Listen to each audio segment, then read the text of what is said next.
C'est une visite qui fait grand bruit sur l'île de Taïwan. La visite de la présidente de la Chambre des représentants américains, Nancy Pelosi, sur l'île de facto indépendante depuis la Seconde Guerre mondiale, ou presque depuis plutôt la prise de pouvoir en Chine par Mao Tse-tung, mais une île dont l'indépendance n'est pas reconnue par la République populaire de Chine. Pourquoi une telle montée de tension alors que des avions chinois se sont rapprochés dangereusement de l'espace aérien de l'île de Taïwan? On en parle avec notre deuxième invité, Marc Julienne. Bonjour à vous.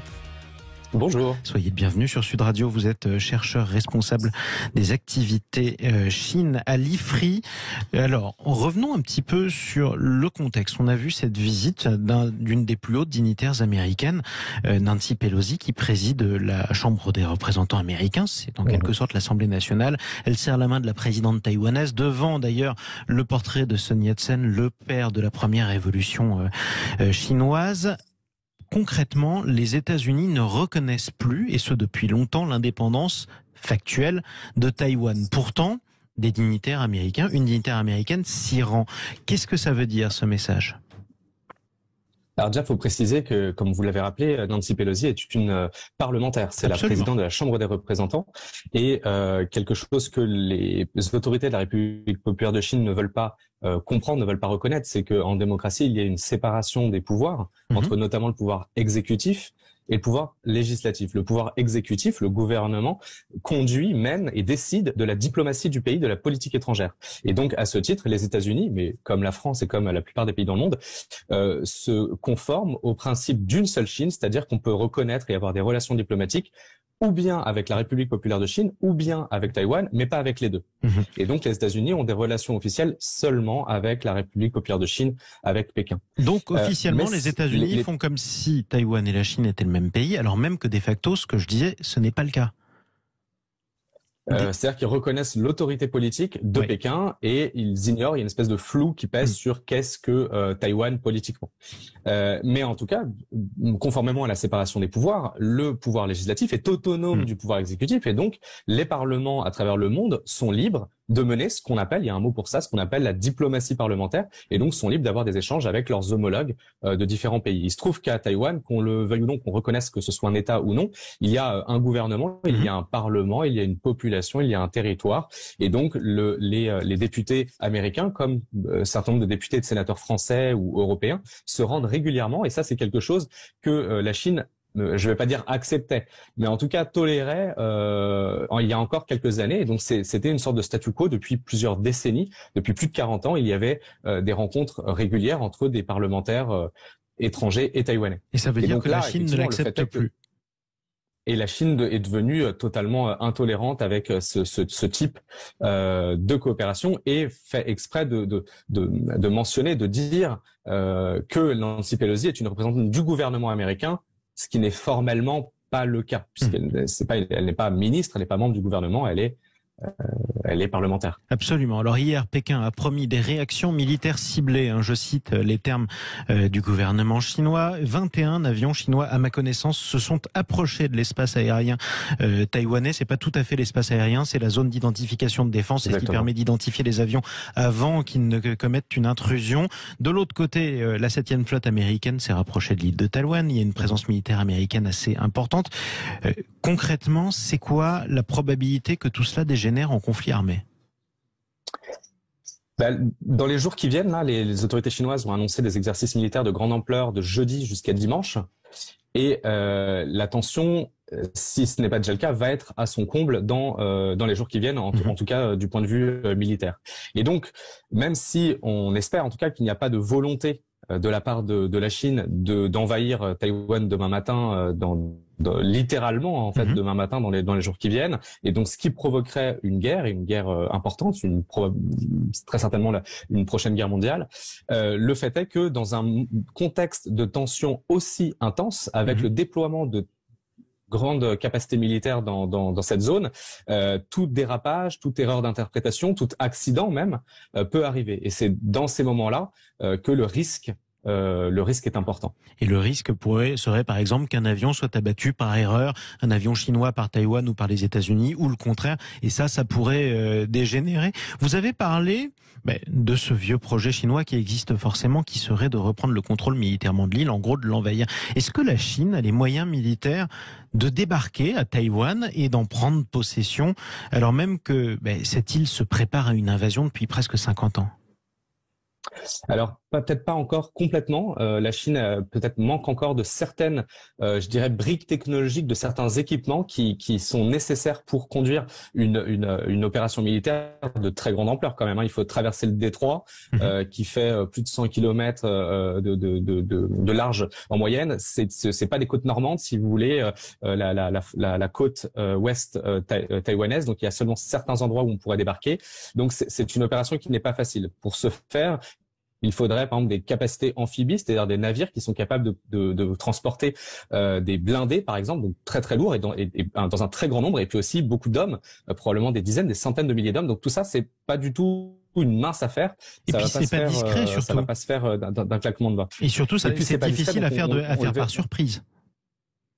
Par exemple. Bien sûr, on le verrait sans doute, mais là, les Chinois signalent déjà, il y a des mobilisations de capacités militaires dans la province du Fujian, qui est la province qui fait face à Taïwan et donc qui serait en première ligne dans le cas d'une guerre. Donc, il manque encore quelques briques technologiques, je vais pas rentrer trop dans les détails, par exemple des ravitailleurs en vol aussi ou d'autres capacités comme ça qui sont nécessaires, mais ces briques technologiques, la Chine devrait en avoir les avoir à disposition dans la poignée d'années qui vient, en tout cas avant 2030. Donc de toute façon, peut-être que la guerre n'est pas pour demain matin, mais en tout cas les tensions vont, et je crois que c'est vraiment ça aussi qu'il faut retenir de cette crise, la crise qu'on traverse ces jours-ci, c'est pas juste une crise isolée qui va durer quelques heures, quelques jours, et puis la pression va redescendre. Je pense que là, de toute façon, on est dans une montée des tensions qui va durer entre la Chine et les États-Unis en particulier, et peut-être aussi d'autres puissances comme l'Europe, le Japon, qui est très très proche à la fois de Taïwan et de la Chine. On a parlé des États-Unis, on a dit qu'officiellement les États-Unis ne reconnaissaient plus l'indépendance de Taïwan dans la mesure où les États-Unis reconnaissent une seule Chine, c'est-à-dire Pékin. Que feraient les Américains si demain, la Chine attaquait Taïwan? Est-ce qu'ils déclareraient la guerre à la Chine ou pas? Alors, officiellement, on ne le sait pas. C'est la doctrine américaine depuis 1979, donc ça date pas d'hier. C'est ce qu'on appelle la doctrine d'ambiguïté stratégique. C'est-à-dire que les États-Unis ont toujours décidé de ne surtout pas dire ce qu'ils allaient faire.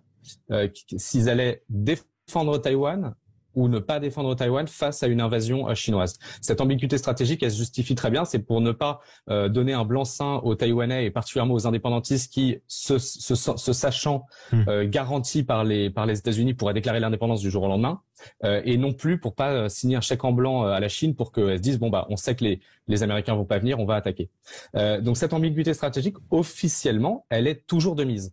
Maintenant, on voit depuis plusieurs mois un soutien américain vis-à-vis de Taïwan se renforcer, s'affirmer, et on a même vu le président américain, Joe Biden, faire quelques gaffes, pourrait-on dire, particulièrement au mois de mai, lors d'une conférence de presse à Tokyo, où quand on lui a demandé si, contrairement à l'Ukraine, s'il aiderait militairement Taïwan, il a répondu oui, même si le lendemain, la Maison-Blanche et lui-même a rétropédalé en disant il n'y a pas de changement, la politique est toujours la même, toujours cette politique d'ambiguïté stratégique. Donc officiellement, elle est toujours là, cette politique-là, mais on va pas se voiler la face, elle se réduit à peau de chagrin. Elle se réduit à peau de chagrin. Est-ce que l'opinion publique américaine soutiendrait, par exemple, le fait que les États-Unis, qui sont une puissance nucléaire par définition, entrent en guerre avec la Chine, une autre puissance nucléaire, au sujet de Taïwan, qui est quand même très loin des États-Unis? Alors, j'ai pas de chiffres précis sur des sondages sur l'opinion publique américaine qui, on le sait de manière générale, n'est pas très très très intéressée par la politique étrangère. En revanche, ce que je peux dire, c'est qu'au niveau du Congrès, donc le Congrès qui est très puissant aux États-Unis et qui justement autoriserait ce type d'opération militaire de guerre, partage un large consensus sur la question de la Chine et donc aussi de Taïwan. Oui. Donc il y a un consensus au sein du Congrès pour dire qu'il faut avoir une politique extrêmement ferme, voire dure vis-à-vis de Pékin, et renforcer le soutien à Taïwan. Alors parlons maintenant de ceux dont on aurait dû commencer par parler, mais dont on n'a pas encore parlé.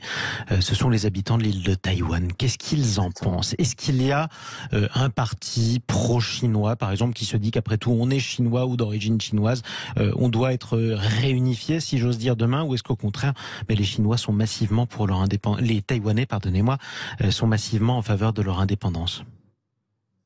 Alors, par rapport à la visite de Nancy Pelosi, il y a eu une minorité de Taïwanais, et on les a vus notamment manifester devant l'hôtel où devait arriver Nancy Pelosi pour s'opposer à l'arrivée de Nancy Pelosi à Taïwan. C'est quand même une minorité puisque le gouvernement a très bien accueilli Nancy Pelosi. On lui a remis même une médaille de l'amitié, etc. Et globalement, je crois voir, et avec les contacts que j'ai sur place, qu'il y a quand même un soutien assez massif. On a vu aussi la plus haute tour de Taïwan s'éclairer en remerciant les amis américains. Donc j'ai quand même le sentiment que dans la majorité de la population et de la société civile, y compris au niveau du Parlement et du gouvernement, il y a quand même un soutien, puisqu'ils reçoivent cette visite de Nancy Pelosi comme un signal extrêmement fort du soutien américain et vis-à-vis de la Chine, mais aussi vis-à-vis du reste du monde. Alors revenons sur si les Américains soutiennent, une grande partie de la communauté internationale suivra. Revenons sur cette anecdote que vous avez citée, parce qu'elle n'est pas si anecdotique que cela. Des Taïwanais ont le droit aussi de manifester en désapprouvant la ligne politique de leur gouvernement. C'est-à-dire que Taïwan a été longtemps une dictature, mais Taïwan est aujourd'hui une démocratie. On ne pourrait pas manifester place Tiananmen, par exemple, pour dénoncer les velléités d'invasion de Taïwan. Ça, ce serait pas possible en Chine. Alors évidemment que non, bien sûr que non. Toute remise en question de la ligne officielle est absolument interdite. Les réseaux sociaux sont contrôlés, Internet est contrôlé. Les médias sont très majoritairement, enfin même presque exclusivement propriété de l'État ou du Parti communiste directement. Donc voilà, la contestation n'est pas possible. Et comme vous l'avez rappelé, et très bien rappelé, Taïwan, au contraire, même à l'extrême opposé, est une démocratie jeune, puisque les premières élections au suffrage universel direct du président datent de 1996 et c'est très intéressant de voir que Taïwan revient de loin, puisque la démocratie aussi vive, aussi active que l'on connaît aujourd'hui a été en réalité une dictature pendant plus de 40 ans. Absolument. Avec la loi martiale appliquée dans tout le pays, et progressivement, sans révolution, sans instabilité forte, il y a eu une transition en une quinzaine d'années vers un régime démocratique que l'on connaît aujourd'hui. Autre question d'ailleurs, est-ce que on peut considérer les Taïwanais comme des Chinois? Est-ce que les Taïwanais eux-mêmes, je mets de côté le débat sur la souveraineté, le débat sur le communisme ou pas, est-ce que les Taïwanais se considèrent comme une partie de la Chine? Alors de moins en moins, et ça c'est probablement le fait du renouvellement des générations en fait, puisque les générations nées dans les années avant 1949, avant la proclamation de la République populaire de Chine et la fuite des nationalistes du Kuomintang vers Taïwan, eux étaient nés en Chine, étaient très majoritairement dans la population taïwanaise, étaient nés en Chine continentale et donc se sentaient chinois. Oui. Mais au fur et à mesure que les générations sont nées à Taïwan, on a d'ailleurs des présidents taïwanais qui sur les au moins 3 derniers présidents sont des présidents taïwanais qui sont nés à Taïwan. Donc en fait presque naturellement, mécaniquement, il y a ce qu'on appelle l'identité taïwanaise qui a émergé depuis quelques décennies et qui se renforce année après année, génération après génération. Et là aujourd'hui, les sondages, là pour le coup, il y en a, j'en ai consulté un certain nombre, mais il y en a des très régulièrement sur la perception des Taïwanais de leur identité. Et très très très massivement, ils se reconnaissent et revendiquent comme Taïwanais. C'est plus des 2/3, c'est plus de 70% de la population. Une partie se considère comme à la fois taïwanais et chinois, et une infime minorité se reconnaît comme chinois. Alors qu'on rappelle toujours que le nom officiel de Taïwan, c'est République de Chine, avec d'ailleurs le drapeau de la République de Chine avant qu'elle ne devienne communiste avec la prise du pouvoir par Mao Tse-tung. Dernière question pour vous, Marc Julienne. C'est toujours difficile à estimer, mais est-ce que l'île de Taïwan a une chance réelle d'être toujours indépendante de la République populaire de Chine d'ici 50 ans? Donc d'être toujours, ou du coup, est-ce qu'elle a une chance ou la malchance de se faire unifier, comme diraient les Chinois, de se faire envahir? De force. Des chances, oui. En fait, je pense que ça. Alors déjà, ce pourquoi militent les États-Unis, les puissances européennes, c'est le maintien du statu quo. Donc personne ne revendique, en tout cas peu de gens revendiquent de reconnaître Taïwan demain, par exemple pour la France ou pour les États-Unis, mais de maintenir le statu quo. Ce que personne ne veut, c'est la guerre dans le détroit. Maintenant, d'ici 50 ans, moi, je n'ai pas de boule de cristal, je pourrais pas vous affirmer dans un sens ou dans l'autre. Mais il y a un parti. Mais ça dépendra. Il y a un parti, une ligne dure en Chine aussi qui existe. Exactement, mais une ligne dure qui peut-être que le régime chinois n'est pas non plus éternel, peut-être aussi que le régime communiste chinois peut aussi évoluer, c'est-à-dire que depuis 10 ans, il se radicalise, il se durcit très fortement avec un retour de l'idéologie, une idéologie très radicale, mais peut-être que après Xi Jinping, il y aura peut-être une ligne un peu plus réformatrice qui pourrait arriver au pouvoir et conciliante et qui reviendra vers le dialogue, par exemple, avec Taïwan. Et seul l'avenir le dira. Merci beaucoup, Marc Julienne, pour cet éclairage géopolitique sur Sud Radio. Je rappelle que vous êtes chercheur responsable des activités Chine à l'IFRI. Merci à vous d'avoir pris la parole sur Sud Radio.